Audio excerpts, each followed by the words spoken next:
বাৰু তোমালোকৰ ঘৰত কোন কোন আছে হে? মোৰ ঘৰত ভণ্টি আছে, মা আছে, দেউতা আছে, ভাইটি আছে আৰু মই আছোঁ। আৰু ৰাগিয়াল বস্তু কিবা কিবি খোৱা নেকি হে? ৰাগিয়াল বস্তু মানে নাখাওঁ, কেতিয়াবা লগৰকেইটাই চাধা অকণ মাৰি দিলে খুৱাই থওঁ আৰু মুখত, আৰু একো নাখাওঁ মই। খোৱা ইমান বেয়া বস্তু মানে সদায় নাখাওঁ, মানে সেই চিগেটটো নাপালেহে মানে চাধা অকণ খাওঁ আৰু। চিগেটো খোৱা?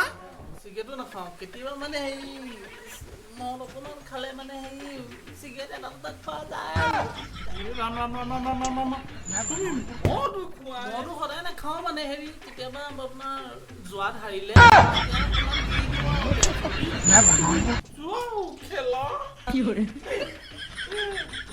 যোৱা মানে সদায় নেখেলোঁ, যেতিয়া সেই পকেট চকেট মাৰিব পাৰোঁ তেতিয়া ইনকমটো যেতিয়া ভাল হয় তেতিয়া অকণমান খেলা যায় আৰু। পকেটো মাৰ? নাই সদায় পকেট নামাৰোঁ নহয়, কেতিয়াবা সেই চুৰ কৰিব নোৱাৰিলেগে তেতিয়াহে পকেট চকেট মাৰোঁ আৰু। নহ'লে চুৰ কৰিব পাৰিলে পকেটো নামাৰোঁ। তুমি চুৰ কৰা? এৰা পুলিচা, আমাৰ ঘৰত কাঁহী পাতিকেইটা ভালকে চোৱা, গৰু ছাগলীকেইটা চোৱাগে, সোনকালে চোৱা। চৰিত্ৰ বেয়া নহয়, চৰিত্ৰ কেতিয়াও বেয়া নহয়। ছোৱালী জোকাব নোৱাৰিলে কেতিয়াবা বোৱাৰীবিলাক কেতিয়াবা জোকা আৰু।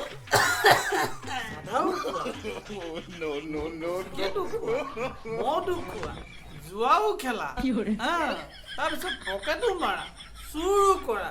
বাহ কি ধুনীয়া গুণ মোৰ জোঁৱাইটো, কি ধুনীয়া গুণ হ'ব। সেইখিনি এতিয়া চৰিত্ৰৰ কথা বৰ্ণনা কৰিলোৱেই, এতিয়া বিয়াখন বা কেতিয়া দিয়ে? বিয়াখন হ'বগৈ বাৰু, তুমি বস্তু এটা লৈ লোৱাচোন মোৰ পৰা দুটা। ৰ'বা মই দিছোঁ, এতিয়াই দিছোঁ, ৰ'বা।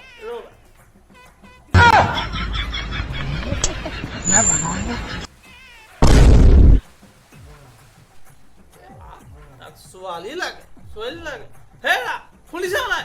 বিজুলী চাহটো লৈ আনা, মোৰ ঠাণ্ডা কৰিব লাগে, শুনিছা নাই?